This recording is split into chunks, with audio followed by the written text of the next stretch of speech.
Salut, c'est Waveyard. Dans cette vidéo, on va regarder les onglets qui sont en relation avec tout ce qui est radiocommande, donc le failsafe, les modes et les récepteurs, etc. Dans l'ordre des onglets, on va de suite configurer le failsafe. Si vous n'avez pas l'onglet failsafe, c'est que vous n'avez pas activé le mode expert ici.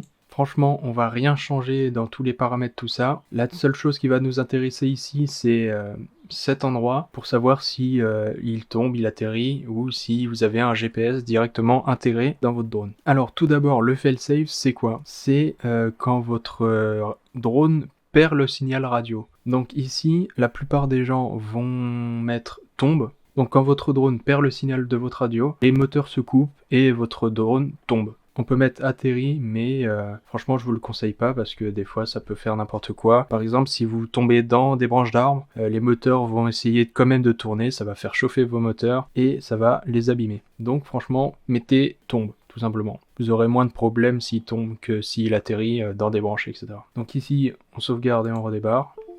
Donc avant toute chose, avant de brancher votre batterie, etc., surtout enlevez vos hélices encore une fois. Hein, vraiment, si on l'utilise pour régler Betaflight, etc., il faut obligatoirement enlever vos hélices pour éviter qu'ils partent dans votre tête. Donc ici, je pars du principe que vous avez réussi à bind votre radio avec votre récepteur.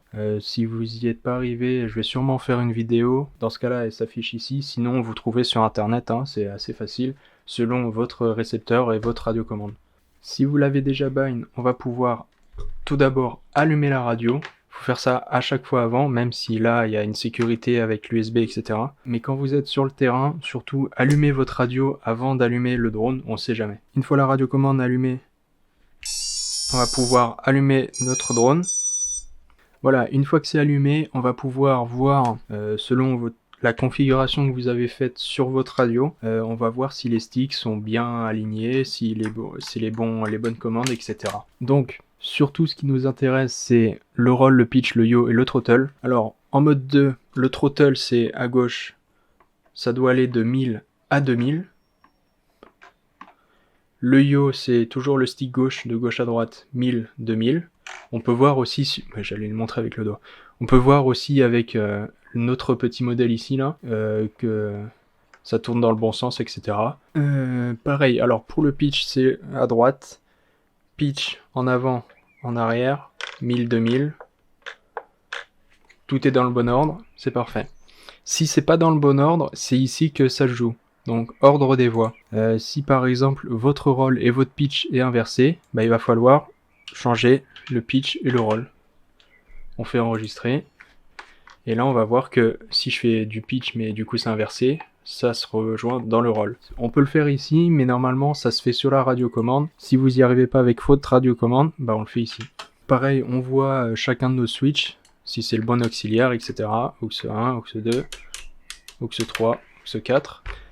Et le reste, on l'utilise pas, du coup on peut laisser ça comme ça. Ici à droite, on va voir canal RSSI. Canal RSSI, c'est si vous utilisez de la télémétrie et que vous envoyez le signal radio sur un channel, c'est ici qu'on le règle, auxiliaire 1, auxiliaire 2, etc. Le manche en bas, c'est à partir de quel point le throttle est défini comme 0. 1050, c'est une bonne valeur si vous débutez. 1010, moi je le mets à 1010, pas mal de gens le mettent à 1010. Manche au neutre, c'est quand il est à 0, 1050. Et manche en haut, moi je mets 1990, c'est pareil. Mais vous pouvez laisser 1900. RC Deadband, c'est si vous avez un point mort au centre, vous pouvez l'augmenter. De toute façon, à chaque fois que vous avez une question ou quoi, vous pouvez mettre le curseur sur le point d'interrogation, ça vous dira à quoi ça sert. Donc à chaque fois, on peut régler le point mort de chaque stick et le 3D throttle.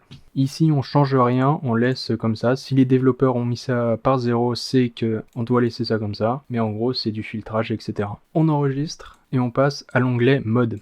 Alors, dans les modes, ici, je vais vous montrer vraiment les bases qu'il va falloir activer dans les modes. Donc tout d'abord, ici, je vais désactiver, masquer tous les modes non utilisés, parce que si on ajoute un, tous les autres vont être masqués. Alors, premièrement, pour l'armement, je vais ajouter une plage et on va laisser en automatique sur notre radio. On va bouger le switch pour votre armement. Moi ici, ça sera celui-là.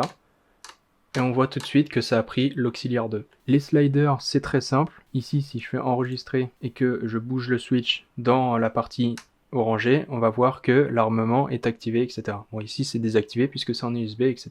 Si vous voulez agrandir la zone, par exemple, moi je veux que ça soit activé à la position 2 et 3, je bouge les sliders ici jusqu'à la position 2 et 3, on peut le bouger en prenant le milieu aussi. On fait enregistrer et on passe au suivant. Pour le mode angle, pareil, j'ajoute une plage pour le mode.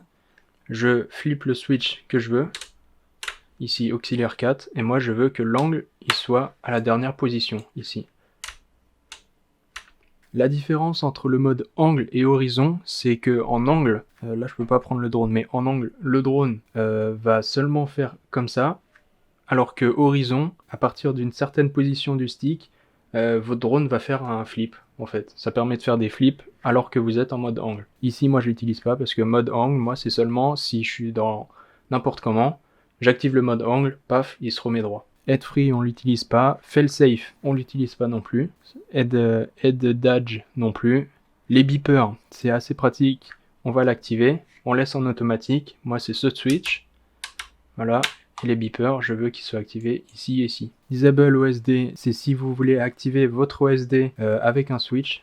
C'est ici qu'on peut l'activer ou pas. Moi, je l'active pas. Black box, c'est si vous voulez activer un logging de black box. C'est plus tard, on verra ça. FPV angle mix, c'est nouveau apparemment. Black box et raise, c'est nouveau aussi. Caméra control, on l'utilise pas. Contrôle 1, contrôle 2, etc. Flip over after crash, ça c'est le turtle mode. C'est assez pratique. Dans cette configuration de Betaflight, moi je l'ai activé. Du coup, on va l'activer. Ajouter une plage. On laisse en automatique. Je mets ce switch.